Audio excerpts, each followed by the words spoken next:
dulu. Ini mulai ya, oke. 1, 2, 3. Ya. Selamat sore Pak Dewi. Selamat sore Pak Nurdin Aliandi. Ya, izin Pak Dewi. Awalnya Pak Dewi terinspirasi untuk datang ke Jakarta menemui Nurdin Aliandi, yaitu saya. Dasarnya kenapa? Ya, dasarnya mungkin Pak Nurdin Aliandi dulu sahabat kecil saya, sahabat SD saya, dan sudah beberapa puluh tahun tidak berjumpa dengan saya. Dan waktu itu juga saya nanya-nanya ke keluarganya, tapi dengan waktu itu belum pasti menjawab ke saya ada di mana dan di mana. Dan kebetulan pada hari raya Idul Fitri yang kesekian harinya, saya bertemu dengan sahabat saya namanya Sofian. Dan Sofian menyampaikan salam dari Pak Nurdin Aliandi. Ya, saya jawab dengan Waalaikumsalam.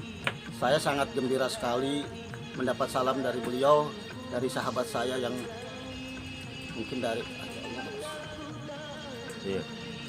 Pak Sofian itu siapa? Sofian itu sahabat saya, sahabat Pak Nurdin Aliandi juga. Dia menyampaikan salam seperti itu, saya dalam arti spontanitas saya langsung datang ke rumahnya adiknya Pak Nurdin Aliandi. Dan saya menanyakan sekarang Pak Nurdin Aliandi ada di mana, dan kalau memang ada saya minta nomornya.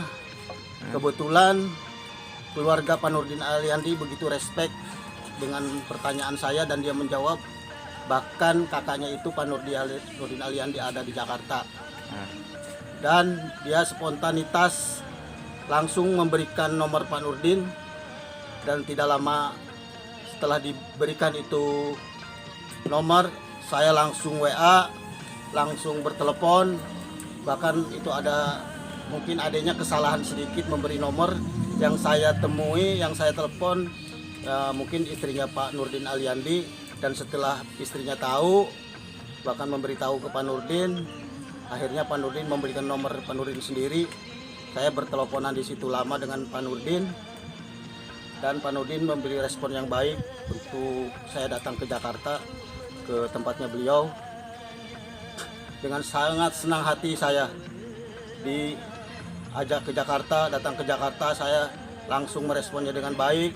Hari itu juga saya siap-siap, dan esok harinya hari Minggu saya berangkat ke Jakarta. Dijemput oleh Pak A.A. Saripudin. Saya tidak tahu itu Pak A.A. Saripudin itu siapa. Cuman waktu pas saya di Kampung Rambutan, saya dijemput dengan Pak A.A. Saripudin. Langsung saya dibawa ke kantornya Pak Nurdin. Saya terkejut. Kok dulu yang saya kenal Pak Nurdin itu tidak berkantor seperti ini. Katakan Pak yang sebenarnya. Pak Nurdin itu yang saya tahu, dia dengan orang tuanya, ya yang saya tahu, dia dagang, dia berjuang di Jakarta itu.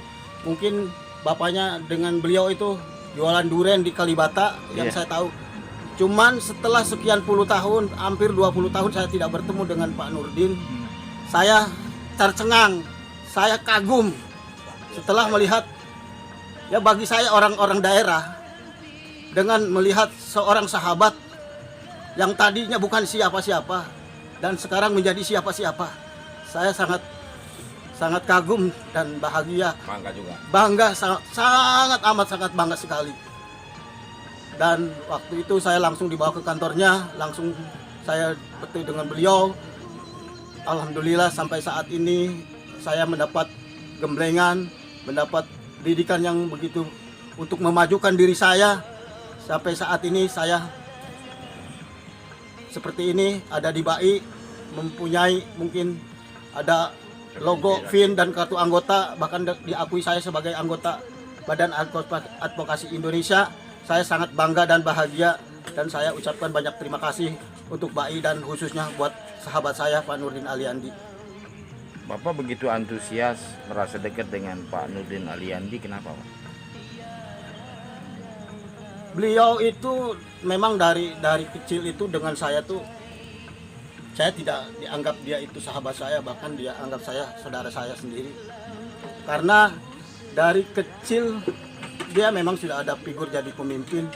Selalu kami itu di sekolahan dipimpin. Dia waktu kecil mungkin kalau bagi orang kampung, orang daerah yang namanya di sekolah dijadikan ketua murid, itu udah satu jadi potensi yang ya berarti anak tersebut menjadi potensi yang baik. KM lah. KM, ya ketua murid KM.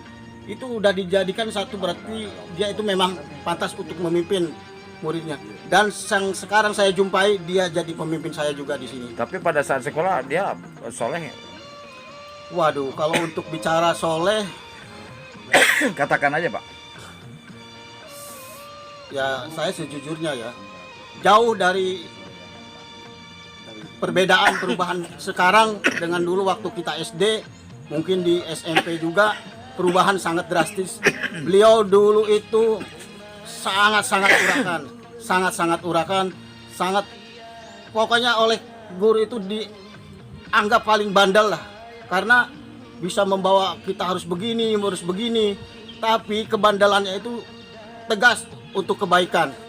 Satu mungkin ya namanya kita anak-anak waktu kecil, ya kebandalan hal-hal yang wajar lah anak-anak, tapi itu di batin saya sangat melekat dan dia sangat mendidik. Jadi orang itu harus tegas, harus lugas, harus bijaksana.